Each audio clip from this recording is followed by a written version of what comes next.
제가 교재 67쪽을 읽겠습니다. 67쪽입니다. 공회 앞에 선 바울은 의회의 구성원들을 살펴보고 자기가 바리새인이었으며 부활을 증거하다가 고소를 당한 것이라고 주장합니다. 이러한 바울의 변론으로 인해 공회원들 사이에서 의견 대립이 발생합니다. 바리새인들은 부활을 인정했지만 사두개인들은 부활을 부정하는 입장에 있었기 때문입니다. 이러한 바울을 해하고자 과격한 유대인 40여 명이 모의하여 바울을 죽이려고 합니다. 하지만 바울의 생질에 의해 이 모의가 탄론하게 되었고 바울은 이들을 피해 예루살렘을 떠나 가이사라로 향하게 됩니다. 그리고 바울은 벨릭스 총독 앞에 설 기회를 얻게 됩니다. 아멘. 계속해서 사도 바울은 자신이 만난 예수님, 또 자신이 이방 지역에서 복음을 전하고 교회를 세웠던 이야기를 증거하고 있습니다.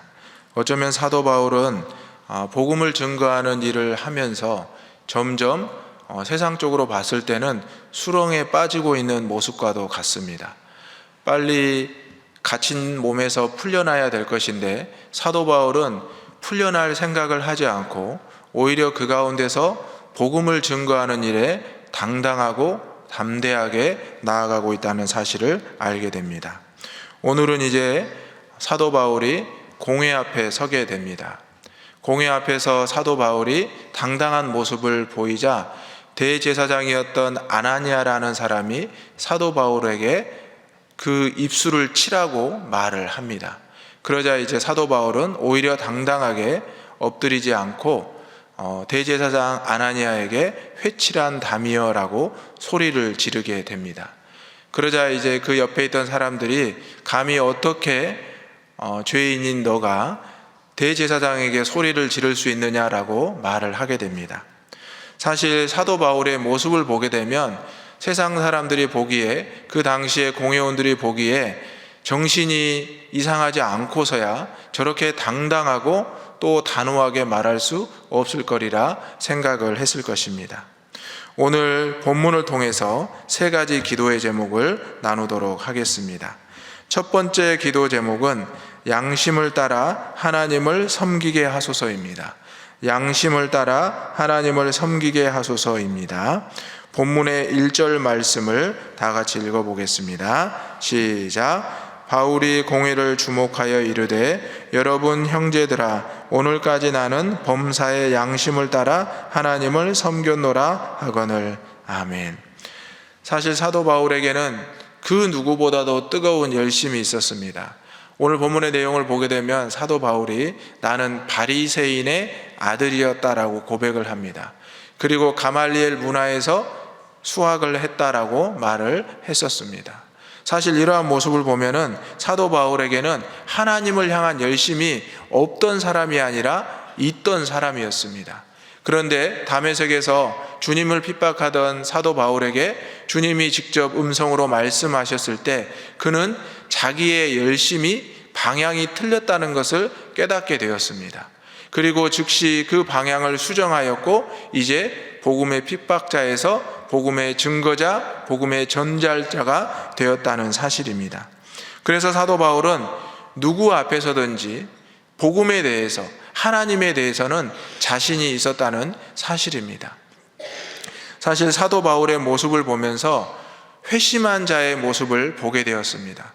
저도 모태신앙이지만 회심한 성도들의 모습이나 회심한 친구들, 신학교에 가서 어렸을 때부터 모태신앙이 아니라 중간에 주님을 만나고 하나님을 만났던 동역자들을 보게 되었습니다. 그러면서 했던 생각이 나는 모태신앙이라 어렸을 때부터 부모님의 신앙, 어렸을 때부터 교회에 다니던 그 모습이 뿌리 깊이 내려 있어서 저 친구들보다 더 큰 믿음이 있다라고 생각을 했습니다. 그런데 어떤 모습 가운데서 중간에 회심하고 만났던 친구들의 그 열심을 보면서 저 친구들의 열심이야말로 나보다 더 있는 것이 아닌가라는 부끄러운 생각도 했고 또 질투나는 생각도 했었습니다. 이 자리에 앉아있는 여러분들에게도 이것은 동일하다고 생각이 됩니다. 여러분 중에는 모태신앙이 있을 수도 있고 여러분의 인생 가운데서 주님을 만나서 회심한 분도 분명히 있을 것입니다. 그런데 우리가 모태신앙인이라고 해서 회심한 자의 신앙을 의심하거나 걱정할 필요는 없습니다.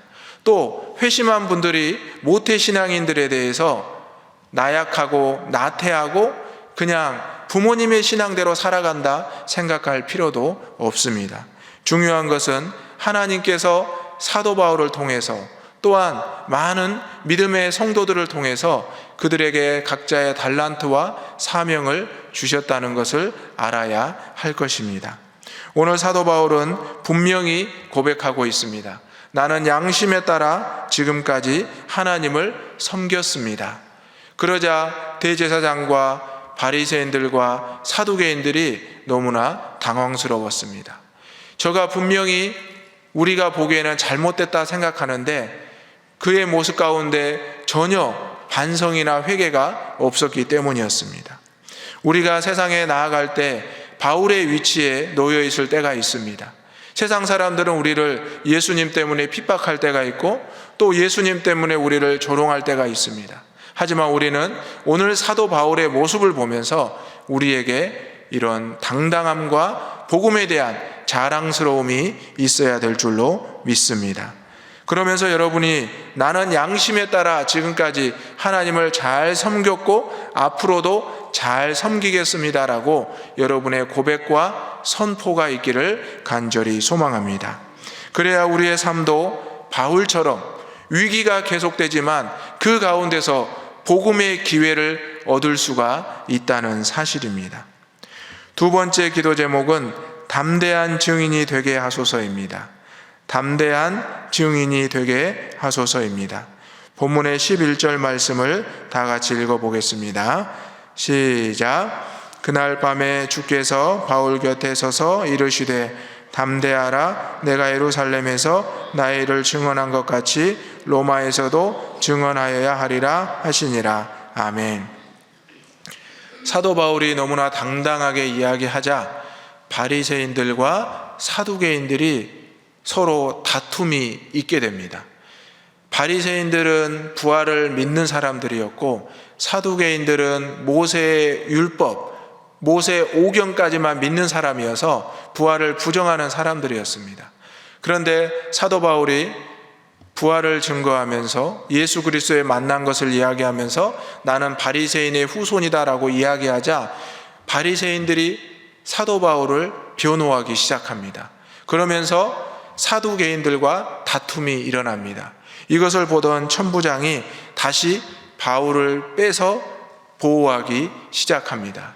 그리고 그날 밤에 주님께서 바울에게 찾아오셔서 함께 오늘 읽었던 11절 말씀을 허락하셨습니다. 담대하라.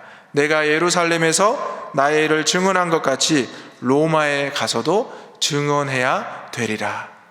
사랑하는 성도 여러분, 사도 바울이 점점 위기 가운데 빠져간다고 제가 처음에 말씀드렸습니다. 수렁에 빠지는 것 같다고 말씀드렸습니다. 하지만 이 모든 것이 하나님의 계획이자 섭리였다는 것을 우리는 알게 됩니다. 여러분의 인생 가운데서 점점 어려움에 빠지고 있다 생각하십니까?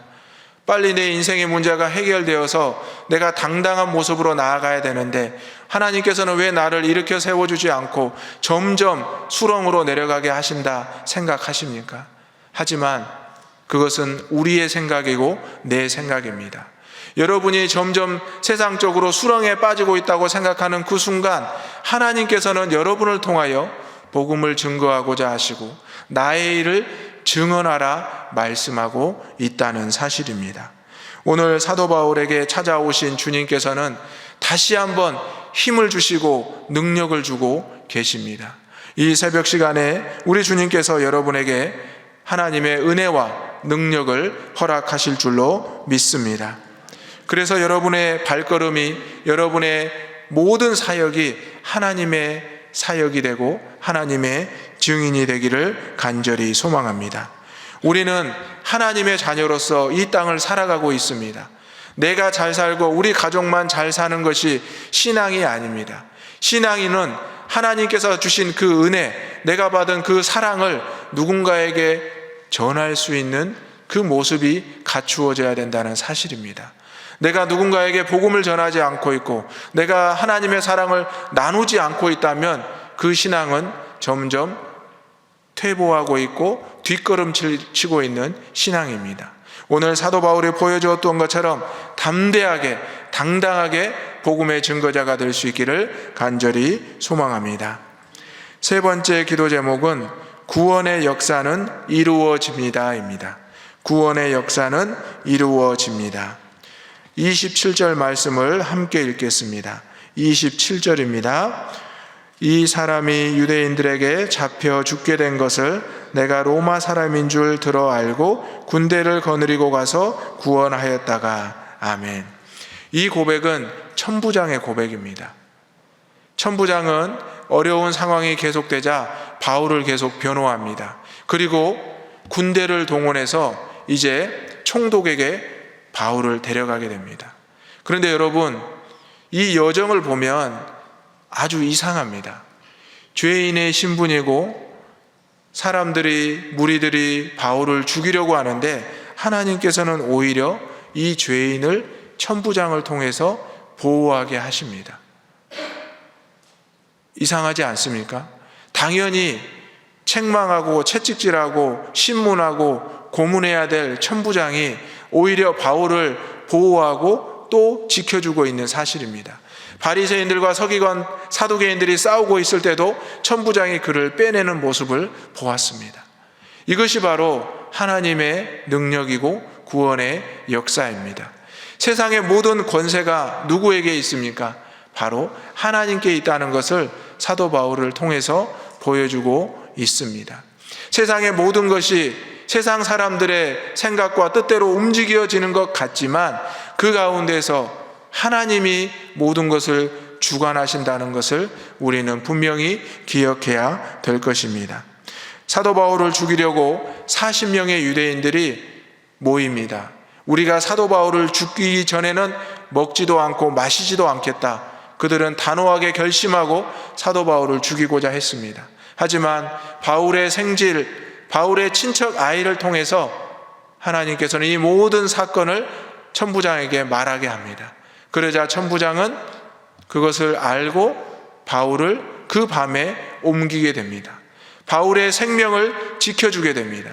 그것은 바로 그날 밤에 바울에게 나타나선 주님이 로마에 가서도 증언해야 된다는 그 역사를 이루게 하심이었다는 사실입니다. 사랑하는 성도 여러분, 오늘 하나님께서 우리의 삶을 이끌어 가시는 줄 믿으시기 바랍니다.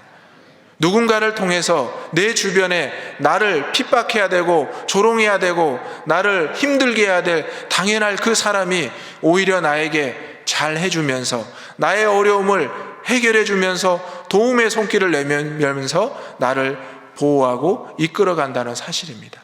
그것이 바로 사람의 생각과 뜻이 아니라 하나님의 섭리라는 사실입니다. 우리의 인생은 나의 뜻대로 되지 않습니다. 저의 인생도 마찬가지고 여러분의 인생도 마찬가지입니다.